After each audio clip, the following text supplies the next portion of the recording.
सुप्रभात बच्चों। पाठ 12 हमने पहले 4 श्लोक और गीता का महत्व उसके बारे में जान लिया था। गीता का महत्व आपने जाना, आप भी उसके बारे में और भी सर्च करें और पढ़ें उसके बारे में।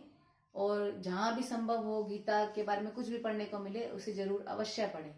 हमें इससे ज्ञान के साथ साथ चिंताओं से मुक्ति मिलती है और कर्म करने को हम तत्पर हो जाते हैं। मतलब हमें जीवन जीने की कला जो है, उन्नति जो है वो हमें प्राप्त हो सकती है अगर हम गीता को पढ़ते हैं तो पहले 4 श्लोक पढ़ने के बाद अब हम आगे 4 श्लोक जो है वो पढ़ेंगे और उससे भी ज्ञान प्राप्त करने की कोशिश करेंगे और आशा करती हूँ आप भी इसे अपने जीवन में धारण करेंगे।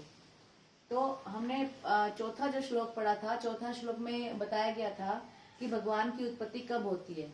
भगवान की उत्पत्ति कब होती है कि जब जब धर्म का अपमान होता है, अधर्म की उन्नति होती है, तब भगवान ने कहा था कि मैं अपने आप की रचना करता हूँ, मैं अपने आप को उत्पन्न करता हूँ। आगे भी उन्होंने बताया कि कब क्या स्थिति होती है। ये जो अंश है वो चौथे वाले श्लोक में ही हम उसको डाल सकते हैं। चौथा वाला श्लोक जो है, जो 4th श्लोक है, वो हमारा कंप्लीट होगा इन 2 लाइनों के साथ। ध्यान से सुनेंगे इसको भी। परित्राणाय साधु नाम। परित्राणाय, परित्राण का मतलब है बचाने के लिए, रक्षा करने के लिए। साधु नाम मीन्स साधुओं की रक्षा करने के लिए। विनाशाय, विनष्ट करने के लिए, नष्ट करने के लिए। च दुष्कृताम, दुष्टों को नष्ट करने के लिए। साधुओं की रक्षा के लिए और दुष्टों को नष्ट करने के लिए। धर्म संस्थापनार्थाय, धर्म की स्थापना के लिए। संभवामि, उत्पन्न होता हूँ। युगे युगे, हर युग में। चौथे श्लोक में भी यही था कि जब जब धर्म का अपमान होता है, अधर्म की उन्नति होती है, तब मैं अपने आप की रचना करता हूँ, अपने आप को उत्पन्न करता हूँ। तब उन्होंने ये बोला था मैं अपने आप को उत्पन्न करता हूँ। अब यहाँ भी यही बताया गया है कि साधुओं की रक्षा के लिए, दुष्टों को नष्ट करने के लिए और धर्म की स्थापना के लिए, क्योंकि अधर्म की उन्नति हो रही थी। अधर्म को नष्ट करेंगे तो धर्म की स्थापना होगी। धर्म की स्थापना के लिए हर युग में उत्पन्न होता हूँ। युगे युगे मीन्स हर युग में। संभवामि, उत्पन्न होता हूँ, यह जन्म लेता हूँ। आप देख सकते हैं कि जब रावण की उत्पत्ति हो गई थी, यानी कि रावण आ गए थे इस संसार में, रावण का नाश करने के लिए राम की उत्पत्ति हुई।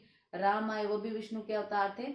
जब कंस थे तब कृष्ण आए थे। इसी तरह से जब जब भी हिरण्यकश्यप के बारे में आपने सुना होगा कि हिरण्यकश्यप का वध किसने किया था? प्रहलाद ने। तो जब भी अधर्म की उन्नति होती है तो भगवान को धरती पर जन्म लेना ही पड़ता है। तो यहाँ पे भी यही बताया कि परित्राणाय साधु नाम, साधुओं की रक्षा करने के लिए। विनाशाय च दुष्कृताम, दुष्टों को नष्ट करने के लिए। धर्म संस्थापनार्थाय, धर्म की स्थापना के लिए। संभवामि युगे युगे, हर युग में मैं उत्पन्न होता हूँ। अगला देखेंगे। इस श्लोक में आत्मा के बारे में बताया गया है। आत्मा कैसी है हमारी? नैनम, नैनम का मतलब न प्लस एनम। छिंदंती शस्त्राणी, न मीन्स नहीं, एनम इसको, छिंदंती काट सकते हैं, शस्त्राणी शस्त्र, ना इसको शस्त्र काट सकते हैं। नैनम, दोबारा से नैनम है, न प्लस एनम।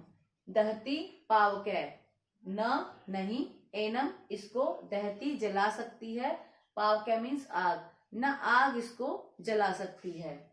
न च एनम, न च एनम, और न ही इसको। क्लेदयंती आपो, आप का मतलब होता है जल। यहाँ आप का मतलब आप नहीं हो, यहाँ आप का मतलब है जल। और ना ही जल इसको गला सकता है। जल में कोई भी चीज है तो वो गल जाती है, खत्म हो जाती है।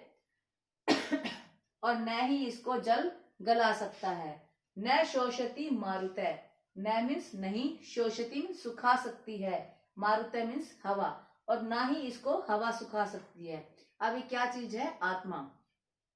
कि जब आत्मा की अजरता अमरता के बारे में बताया कि आत्मा जो है अजर है, अमर है। अजर का मतलब ना कभी बूढ़ी हो सकती है, अमर ना कभी मर सकती है। कि हमारा शरीर मर सकता है, हमारा शरीर खत्म हो सकता है, लेकिन जो हमारी आत्मा है वो कभी भी खत्म नहीं होती है। ना तो इसको शस्त्र काट सकते हैं, ना आग जला सकती है, और ना ही जल इसे गला सकता है, और ना ही हवा इसे सुखा सकती है। कि आत्मा क्या होती है कि जिस तरह से हम पुराने कपड़े बदलकर नए कपड़े धारण कर लेते हैं, उसी तरह से जो आत्मा होती है वो पुराने शरीर को, अगर किसी व्यक्ति की मृत्यु हो जाती है तो वो उस शरीर को छोड़कर दूसरे शरीर में प्रवेश कर जाती है, कि दूसरा शरीर लेकर जन्म ले लेती है, कि आत्मा कभी भी नहीं मरती है, उसको कभी भी नष्ट नहीं किया जा सकता है। तो यह आत्मा की अजरता और अमरता के बारे में बताया गया है कि आत्मा कैसी होती है, कि आत्मा को ना तो शस्त्र काट सकते हैं, न एनम छिन्दन्ति शस्त्राणि, आत्मा को ना तो शस्त्र काट सकते हैं,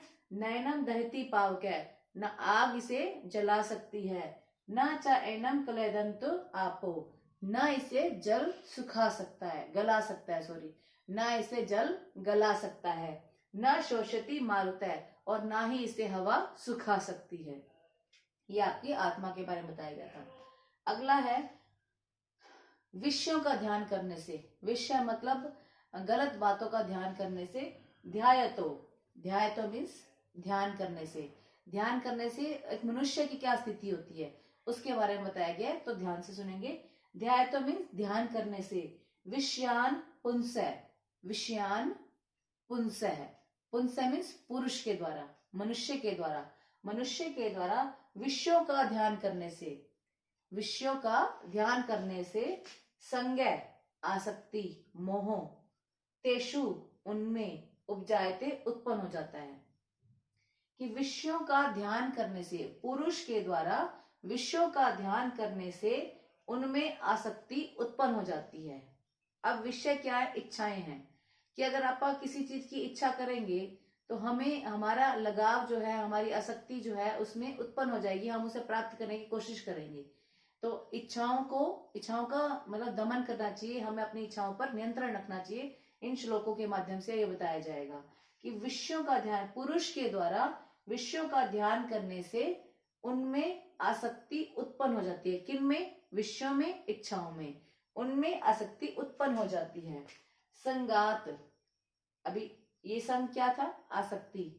संगात आसक्ति से संजायते उत्पन्न होता है, काम है काम, आसक्ति से काम उत्पन्न होता है। ये काम वो काम नहीं जो आप करते हैं, वही इच्छा ही है, दोबारा से प्रबल इच्छा हो जाती है किसी चीज को प्राप्त करने की।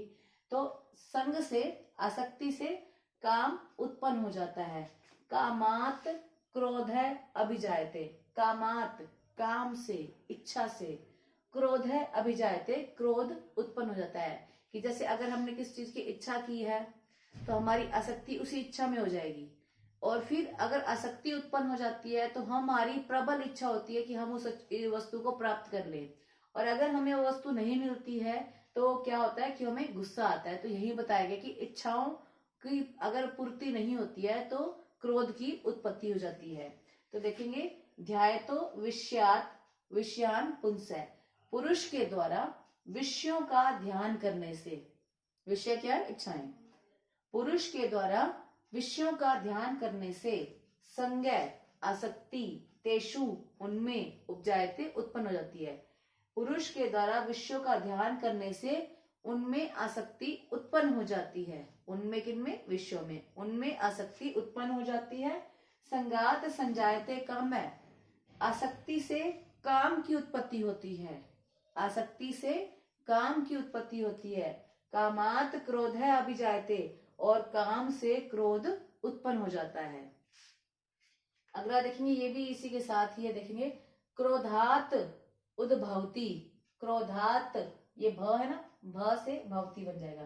क्रोधात भवती सम्मोह है, क्रोध से मोह उत्पन्न हो जाता है। सम्मोह मीन्स मोह, जब काम से क्रोध उत्पन्न हो गया था तो क्रोध से क्या होता है? सम्मोह, मोह उत्पन्न हो जाता है। सम्मोहात स्मृति विभ्रम, सम्मोहात मोह से स्मृति विभ्रम, स्मृति भ्रमित हो जाती है, इनकी दिमाग जो है वो भ्रमित हो जाता है, बुद्धि भ्रमित हो जाती है। मोह से स्मृति भ्रमित हो जाती है। स्मृति भ्रंशात, स्मृति के भ्रंश होने से, नष्ट हो जाने से, स्मृति के नष्ट हो जाने से बुद्धि नाशो, बुद्धि का नाश हो जाता है। स्मृति के नष्ट हो जाने से बुद्धि का नाश हो जाता है। बुद्धि नाशात प्रणश्यति, बुद्धि नाशात, बुद्धि के नाश से, बुद्धि के नष्ट से, प्रणश्यते पुरुष का नाश हो जाता है, इनकी मनुष्य का जीवन जो है वो खत्म हो जाता है। किसके द्वारा, किसके माध्यम से? केवल इच्छाओं का ध्यान करने से। तो ये सारा आप इसको एक बार दोबारा से ध्यान से देखेंगे कि विषयों का ध्यान करने से, पुरुष के द्वारा विषयों का ध्यान करने से उनमें आसक्ति उत्पन्न हो जाती है। संगात संजायते काम है, आसक्ति से काम की उत्पत्ति होती है। कामात क्रोधो अभिजायते, काम से क्रोध की उत्पत्ति होती है, क्रोध उत्पन्न हो जाता है। क्रोधात भवती समोह है, क्रोध से मोह होता है। सम्मोहात स्मृति विभ्रम है, सम्मोह से यानी कि मोह से स्मृति भ्रमित हो जाती है। स्मृति भ्रंशात बुद्धि नाशो, स्मृति के नष्ट हो जाने से बुद्धि का नाश हो जाता है। बुद्धि नाशाद प्रणश्यति, बुद्धि के नष्ट हो जाने से मनुष्य नष्ट हो जाता है, मनुष्य का नाश हो जाता है। तो एक बार दोबारा से देख लेंगे इसे हम। परित्राणाय साधु नाम विनाशाय च दुष्कृताम, साधुओं की रक्षा करने के लिए और दुष्टों को नष्ट करने के लिए। धर्म संस्थापनार्थाय संभवामि युगे युगे, और धर्म की स्थापना के लिए मैं हर युग में उत्पन्न होता हूँ। मैं कौन? यहाँ भगवान अपने बारे में बता रहे हैं कि साधुओं की रक्षा करने के लिए, दुष्टों को नष्ट करने के लिए, धर्म की स्थापना के लिए मैं हर युग में उत्पन्न होता हूँ।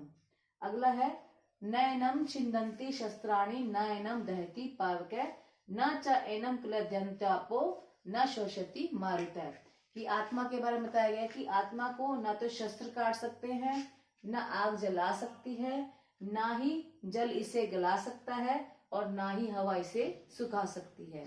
आत्मा को ना तो शस्त्र काट सकते हैं, ना आग इसको जला सकती है, ना जल इसे गला सकता है, और ना ही हवा इसे सुखा सकती है। अगला मैंने अभी आपको बताया था, एक बार दोबारा से देख लेंगे कि ध्यायतो विषयान पुंसः संज्ञातेषु उपजायते, विषयों का, पुरुष के द्वारा विषयों का ध्यान करने से उनमें आसक्ति उत्पन्न हो जाती है। पुरुष के द्वारा विषयों का ध्यान करने से उनमें आसक्ति उत्पन्न हो जाती है। संगात संजायते काम, कामात क्रोधो अभिजायते, संग से, आसक्ति से काम उत्पन्न होता है और काम से क्रोध की उत्पत्ति होती है। क्रोधात भवती सम्मोह, क्रोध से मोह उत्पन्न होता है। सम्मोहात स्मृति विभ्रम, सम्मोह से यानी कि मोह से स्मृति भ्रमित हो जाती है। स्मृति भ्रंशात बुद्धि नाशो, स्मृति के नष्ट हो जाने से बुद्धि का नाश हो जाता है। और बुद्धि नाशात प्रणश्यति, बुद्धि के नाश से मनुष्य का नाश हो जाता है। बुद्धि के नष्ट हो जाने से मनुष्य भी नष्ट हो जाता है। आशा करती हूँ आपको ये समझ आगे होंगे। आप इसे अपने उत्तर पुस्तिका में करेंगे और मुझे फटाफट से इसे कर भेज देंगे, और इसके बाद इसकी एक्सरसाइज भी ट्राई करेंगे। धन्यवाद।